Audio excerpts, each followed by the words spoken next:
एक नाटक का मंचन कर रहे हैं। नाटक का नाम है पंचम वेद। धन्यवाद।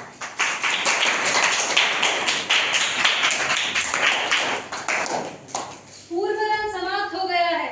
चलो अब जो कुछ सीखा है इसका अभ्यास करो। यह नवीन प्रयोग है, इसमें तनिक चूक नहीं होनी चाहिए। प्रणाम मुनिवर। सदा स्नेही बने रहे। बताइए ऋषिवर, यहाँ किस प्रयोजन में आना हुआ? हे मुनिवर, जब से आपने नाट्य वेद की रचना की है तब से हमारे हृदय में कई प्रश्न उठ रहे हैं। इसी के कारण आज हम आपके पास आए हैं। पूछें, निसंकोच पूछें। गुरुदेव, नाट्य शास्त्र की उत्पत्ति कैसे हुई? उसके उद्देश्य क्या है?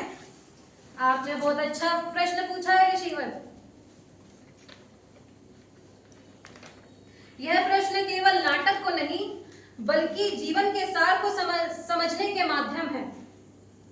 जब त्रेता युग में मनुष्य काम और लोभ से वशीभूत होकर अधर्म और संघर्ष की ओर बढ़ने लगा, तब इंद्र ने ब्रह्मा जी से प्रार्थना की कि कोई ऐसा माध्यम हो जिसके अंदर सुनना और देखना एक साथ हो, जिससे मनुष्य धर्म, अर्थ, काम और मोक्ष की तरफ लौट सके।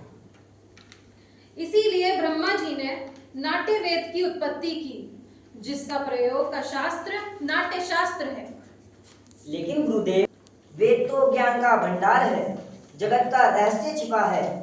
उनमें वेद स्वयं इस उद्देश्य की पूर्ति के लिए पर्याप्त थे, फिर ये वेद क्यों? इसीलिए ऋषिवर कि वह समस्त जनों के लिए सुलभ हो, सामान्य जन को नाटक के माध्यम से शिक्षा के मार्ग पर, धर्म के मार्ग पर ले जा सके। इसी मंगल उद्देश्य के साथ ब्रह्मा जी ने चारों वेदों को मिलाकर नाट्य वेद की रचना की है। चारों वेदों के तत्व, ये क्या है गुरुदेव? नाटक में ये जो पाठ सुन रहे हैं आप, यह ब्रह्मा जी ने ऋग्वेद से लिया है। और ये जो सुंदर गान सुन रहे हैं, इसका आधार सामवेद है। यजुर्वेद से अभिनय और अथर्ववेद से रस लिया गया है। चारों वेदों के अंगों को मिलाकर नाट्य शास्त्र की उत्पत्ति की गई है। गुरुदेव, तो क्या नाटक केवल देवताओं के लिए बनाया गया है? दानवों ने ब्रह्मा के सामने रखा था, तब ब्रह्मा जी ने उत्तर दिया था कि नाट्य शास्त्र तो सबके लिए है। यह देवताओं, दानवों, मनुष्यों और समस्त शुभ अशुभ कर्मों को दिखलाने वाला है। इस शास्त्र में तो त्रिलोक्य का अनुकीर्तन है। नाटक तो दुख से, थकावट से तथा शौक से पीड़ित लोगों को विश्राम देने वाला होता है। इसमें तो समस्त रस, समस्त भावों, समस्त शास्त्रों, शिल्पों और कार्यों का सन्निवेश है। ऐसा कोई ज्ञान नहीं, ऐसा कोई कार्य नहीं जो नाट्य के में ना दिखे। अद्भुत! समस्त सृष्टि का समावेश, लौकिक, अलौकिक और बहुधर्मी, सारे प्राणियों के भावों की प्रतिनिधि कला। हाँ ऋषिगण, नाट्य को समस्त कलाओं का उद्गम कह सकते हैं, फिर कह सकते हैं समस्त कलाओं का संगम। मुनिवर, राष्ट्रीय कला तो एक अद्भुत कला है। उतना ही जरूरी है जितना हमारे जीवन में सांस लेना।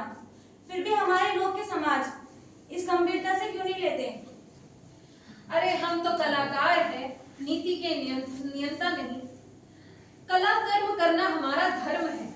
हमारे विषय में, हमारी कला के विषय में तो नीति नियंत्रणों का विचार करना होगा। प्रयोग के साधन और अवसर उपलब्ध करने तो होंगे। नाटक केवल कला नहीं है, यह समाज का दर्पण है। यह मानवता को सत्य के मार्ग पर ले जाने का साधन है। रंगमंच जाति, धर्म, भौगोलिक सीमाओं से परे जाकर समग्रता में मानवीयता की बात करता है। आज की रंगमंच समाज में विषम परिस्थितियों को दूर कर समाज में समता का भाव लेकर आता है। यह भाव निसंदेह धरती का स्वर्ग बना सकता है। निसंदेह मुनिवर, कलाविहीन समाज तो पशुओं का समाज है। इसी आशा और अपेक्षा के साथ कि समाज कला और कलाकारों मैंने नाट्य शास्त्र को पंचम वेद कहकर पुकारा है। पंचम वेद समझते हो क्या? ऋषिगण, मेरे रंगकर्मी पुत्र आपके स्वागत में लिए अपनी प्रस्तुति तैयार कर आपकी प्रतीक्षा कर रहे हैं। चलिए चलकर नाटक का आनंद लीजिए। आशा सभी की पूर्ण हो, सृष्टि को आनंद की, जग में सदा संपूर्ण हो, धरती सदा फूले फले, ऊपर निर्मल आकाश हो, सज्जन रहे निर्भय सदा, और दुर्जनों का नाश हो। धन्यवाद।